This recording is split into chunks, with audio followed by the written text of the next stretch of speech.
Hi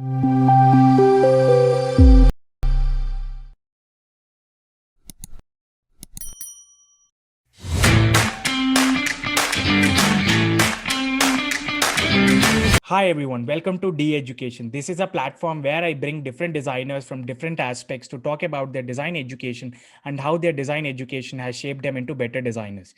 On this episode, we have Derek with us. Hi Derek. Hey everyone, glad to be here. So Derek, how's your day going? It's going really well. I'm glad to be on this call and kind of share some of my insights around my experience in the industry. That's wonderful, Derek. If you could give a brief about yourself to our audience out there. Sure. Hey everyone. So I'm Derek Mei. I'm based out of Boston in the United States, and I am currently a UX designer lead at a smaller startup here in Boston that focuses on accessibility. So outside of that, I have my own YouTube channel, The Handoff, where I talk about design, and also I'm currently in my master's program at Bentley University studying human factors in information design. Thank you, Derek. So if you could take us through your journey, what made you choose UX design as a field, and how did your experience transform from attending to boot camps and then finally pursuing this master's course at Bentley University? Sure. So to be honest, I don't think I've had a very linear career so far.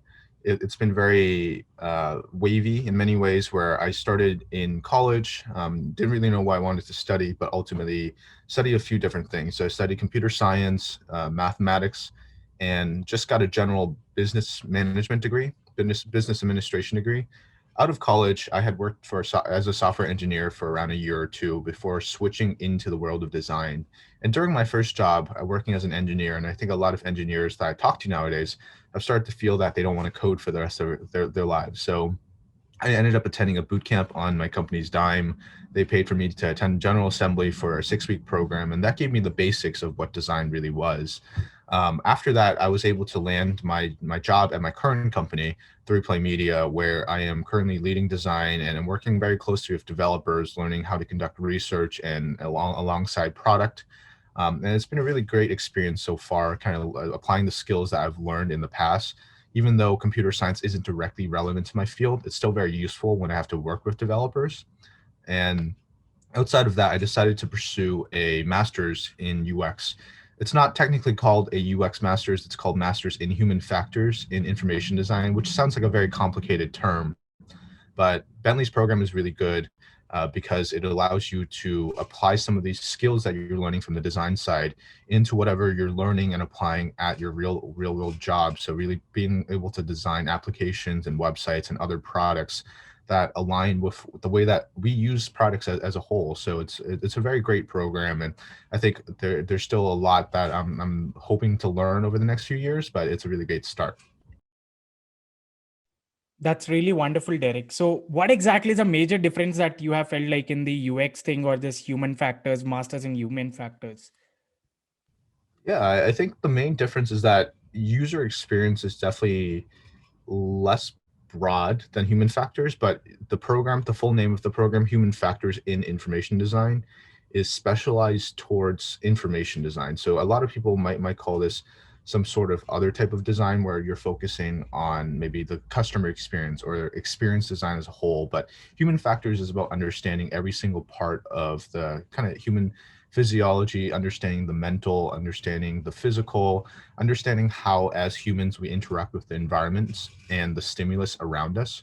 So for example, one of the first classes that I took as part of this program was this Foundations of Human Factors class, which was really just an intro of understanding the human body and how we process information from a variety of different modalities. So we see information, that's the visual modality, we hear information, we feel information, and being able to figure out how there are limitations associated with each one of these. We were required to write 5 different papers around just analyzing applications and tying them back to some sort of neurobiology or some sort of neuroscience or ergonomics or some sort of principle. So I learned a lot in that class, but I think the concept of user experience has been so specific nowadays to just digital applications and digital websites that I think human factors and information design can be applied to a wide variety of things, where you can look at the interface of tanks, of microwaves, of our interactions with these ongoing emerging technologies such as AR and VR,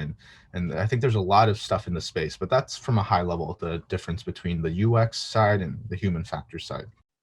That's wonderful, Derek. So, how was your journey throughout this Bentley? Because Bentley is known for his business and professionals pursuing masters out there because it's really known for that.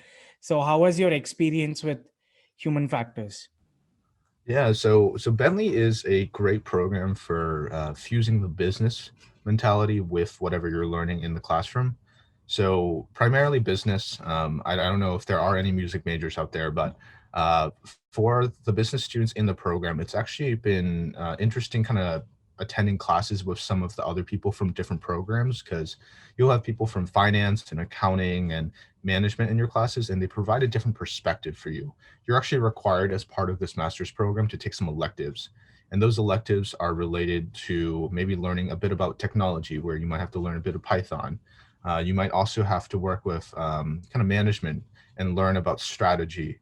So in many ways, it's almost like half MBA and half UX. And that's kind of what the field that I wanted to get into. I had studied business undergrad, and going into my master's program, I wanted to continue learning about business because that's the direction of UX I want to learn more about moving forward. So it's been really amazing, just being able to hear different viewpoints and take some of that knowledge and apply it to the work at my full-time job, because as required for a designer at a startup, you have to have knowledge about the business and how it operates, and being able to tie that back to some sort of key strategic initiative or long-term goals that the company has. So it's been really great. Bentley itself is such a great hybrid program that allows you to exercise so many different parts of your mind. Thank you so much, Derek. So, if you could walk us through the process of applying to Bentley and what all other exams that you wrote. Yeah, so the process of applying to any type of master's program will typically look pretty similar. Before I even started choosing a program, I needed to kind of think about what other alternatives there were. So we talked about boot camps, we talked about masters. There might be certificate programs that you might want to pursue. A PhD might make sense for you. Of course, with a PhD, you might need to already have some sort of experience or masters in the field.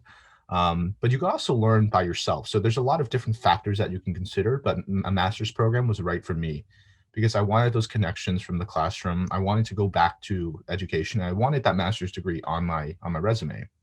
I had already attended a boot camp. I felt like it didn't go deep enough. The second question, I guess a variety of questions pertain to your current experience and also your goals coming out of the program. So there might be specializations or areas that you might want to go into. So there are other degrees in human computer interaction. There are specific classes that you might be looking to take. The school name might be important to you. So after weighing all of that, the cost, thinking about whether you want to do it part-time or full-time. There's a lot of different criteria, and I have a video about this on my own channel where I talk through all of these different factors that you can kind of look at before you make that decision. But the process was, for me, Bentley required a GRE. If you're applying to other schools, they might require a GMAT. And if you're international, you might also have to take an additional exam as well. I believe that's the TOEFL, but if you're also coming from Canada or France, it would be the Tejj. So there's a wide variety of things that you would have to consider. But I ended up making a spreadsheet of all of the companies and all of the schools that I wanted to look at and consider. I made note of what type of program it was, whether it was certificate, PhD, or if it was a master's. And then from that list, I came up with a wide variety of criteria. So what was the minimum GRE I had to hit? Who was the program advisor at that school that I would be able to talk to? And as part of the Bentley program, I knew that one of the requirements was you needed to have 3 years of experience coming into your program. I didn't have 3 years of relevant UX experience, so I was concerned that I wouldn't be able to get in. But I talked to the career advisor, and the program advisors for these schools usually want more students applying. So they'll typically give you really good advice on how you can spin up your resume or tailor your application so that it's more specific and you have a higher chance of getting into the school. So with that, I think there were a lot of other schools I had considered. I wanted to look at Carnegie Mellon and MIT as the primary other two. But I think the Bentley program was right for me because it was close to home, and I think it was just a good match for everything that I was looking for at the time.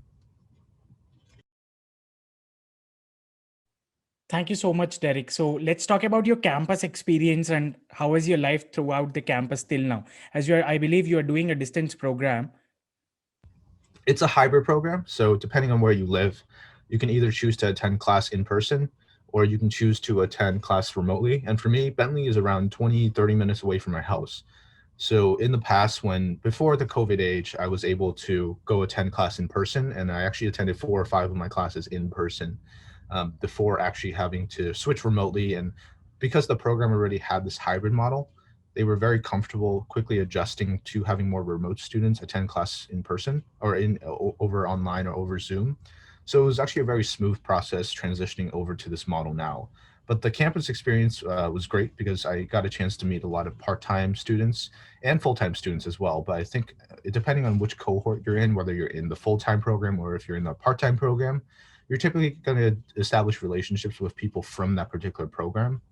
And some people were in the program already, they were close to finishing, but they have this orientation program. I think most schools will have something like this where during the first week, a few weeks before the start of your program date, you get a chance to come to some sort of speed networking on orientation session where you can talk to other students who are starting the program, get to learn a bit about where they're coming from, and also be able to network and talk to some of the professors as well. And we always have these networking events every few months or every few years. But that was a really good opportunity for me to kind of explore what the campus was like.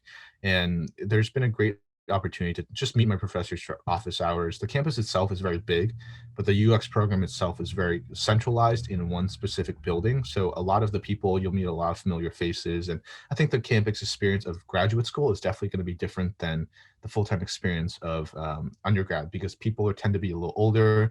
They have other things going on in their lives. And for my particular program, the average age is around 31.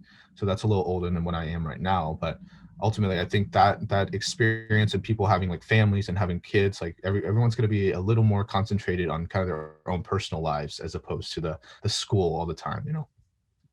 So there's a lot of mix of experiences that you could pick out from these people and then implement. So that's a really great culture that they have developed over there then. Yeah, yeah, for sure. I think being able to kind of hear people from different backgrounds, the UX field is so broad that you can kind of get into it from a lot of different fields. So I met a few people who were coming from civil engineering, a few other engineers like me. There were some literature majors and English majors. There was some architecture majors. So the experience is really broad, and being able to talk to them about their experience and see where they're coming from is just a really cool way to kind of network and meet people. Thank you so much, Derek. So let's talk about mentorship and faculty. How was your experience with mentorship and faculty on campus or off campus? Yeah, mentorship and I think the faculty are great. I think they're some of the best that I've had the chance to interact with. They're very experienced, and I think typically when you go to graduate programs, there's a chance where the teachers and professors who are teaching the programs don't really have real world work experience in the industry. And that's something that I felt was important to have. I wanted my professors to know what it was like working in the field. So as I networked with some of the professors, there were people coming from different industries. There's one a professor I had, Munia Ziat, who had a wide variety of experiences. She worked in haptics for a long time. She's one of the few hundred professors in the world right now that are actually working in the field. She has a lot of kind of publications already, and being able to work with a lot of different researchers from different countries on different projects. She showed us her whole portfolio, and a lot of my other professors as well. They either had consulting firms currently and they were part-time teaching on the side, or they had worked in the industry for 20, 30 years and were now transitioning into lecturing and teaching because they wanted to share that experience with their students. So as part of mentorship, they actually provide a formal mentor every few months for you. If you want, you can sign up for this program. They pair you with someone who's either graduated from the program and is working, or if they're not able to match you, they'll probably hook you up with someone else who they have in that network of Bentley alumni. So that's been really great, meeting some people who have 20, 30 years in the industry, and you get to ask them questions around, hey, I'm currently in my master's program. I just started.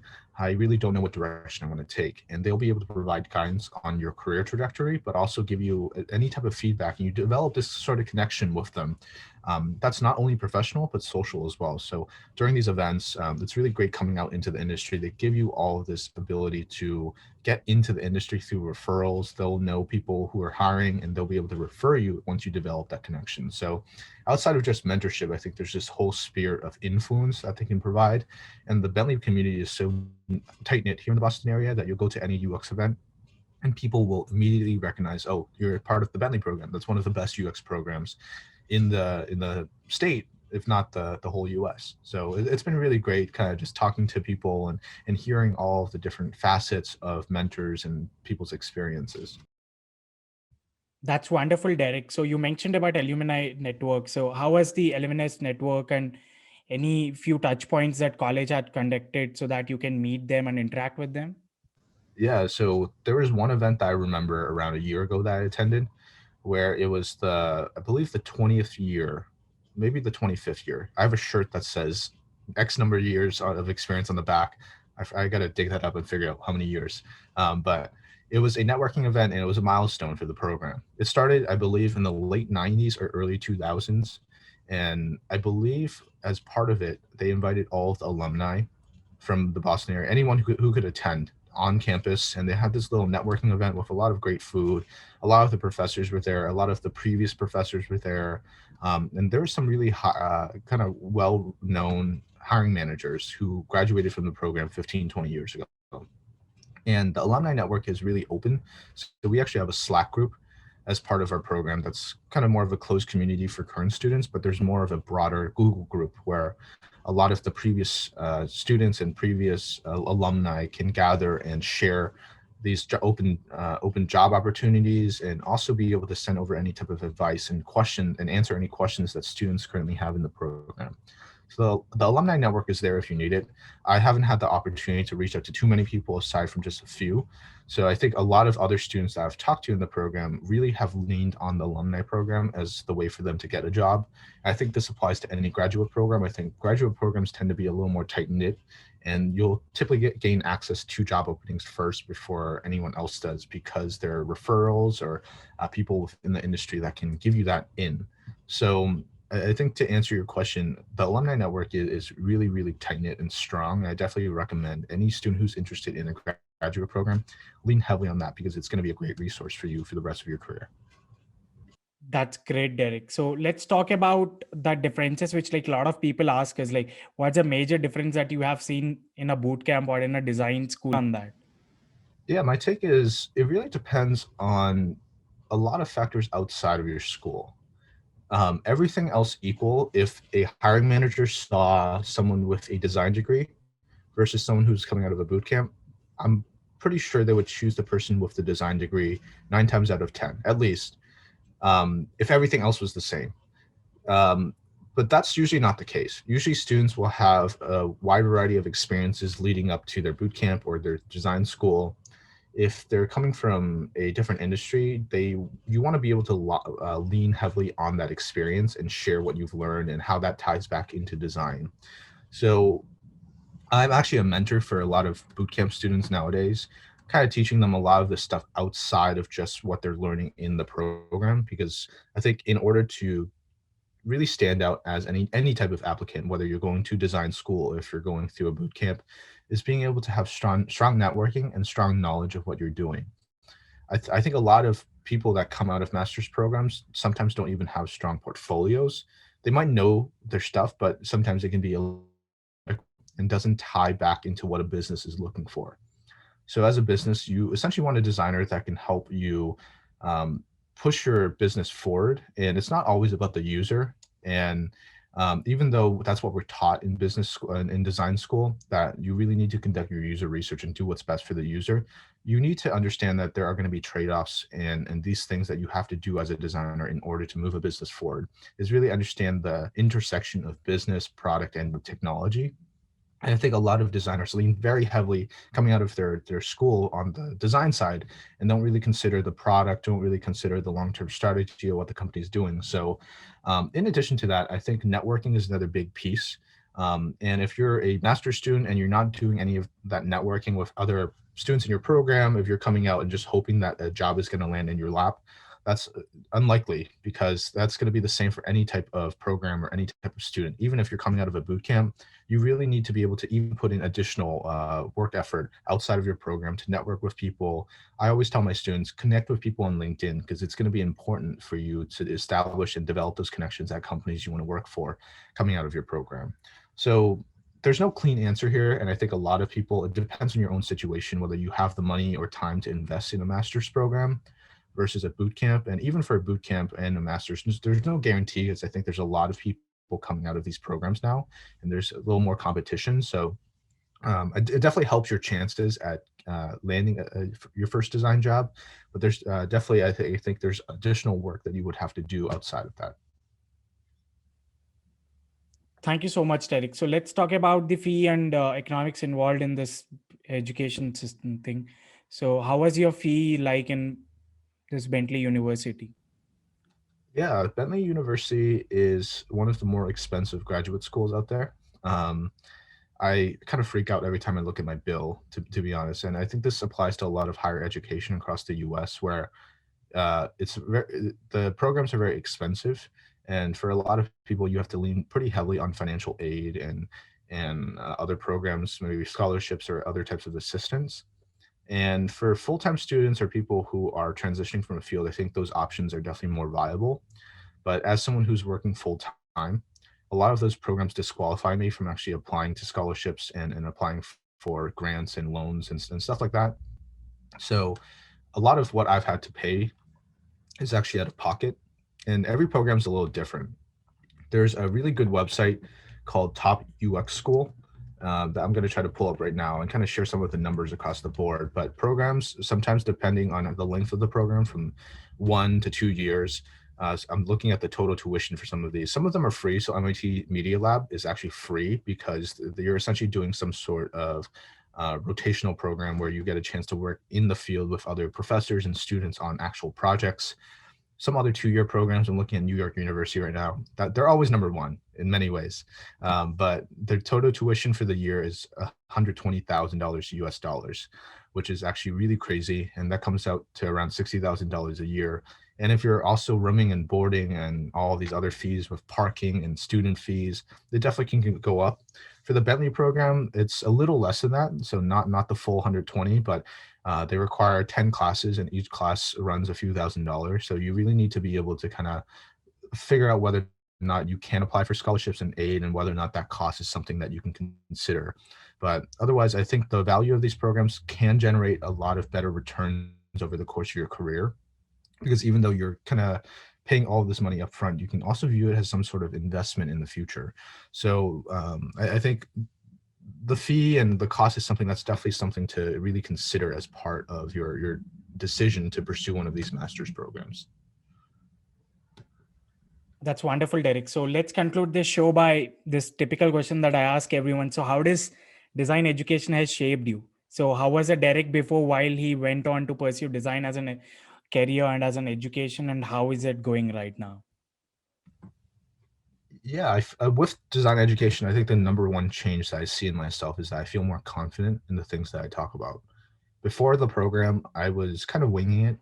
Coming out of a boot camp, they teach you some general principles, but they don't teach you the theory. They don't understand that. You don't really understand where that knowledge comes from. It's really kind of just regurgitating what you've learned in your boot camp, and then sharing with others in your company.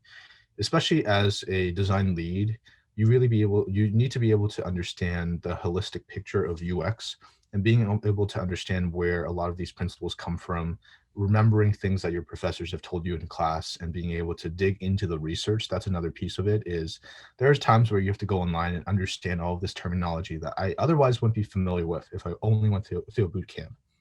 So it's a lot of self-teaching, a lot of continued knowledge and growth over the course of your education. So I think number one is just confidence. I'm able to talk and collaborate with stakeholders a lot better, and know that I'm not bullshitting. So it's a really great opportunity for me to kind of showcase and apply what I've learned in school and in my classroom to the knowledge that I have in my program. Thank you so much, Derek, for your wonderful insights. We are looking forward to host you again. Yeah, it was really great being on the show, and I'm happy to come on and share any of my knowledge moving forward.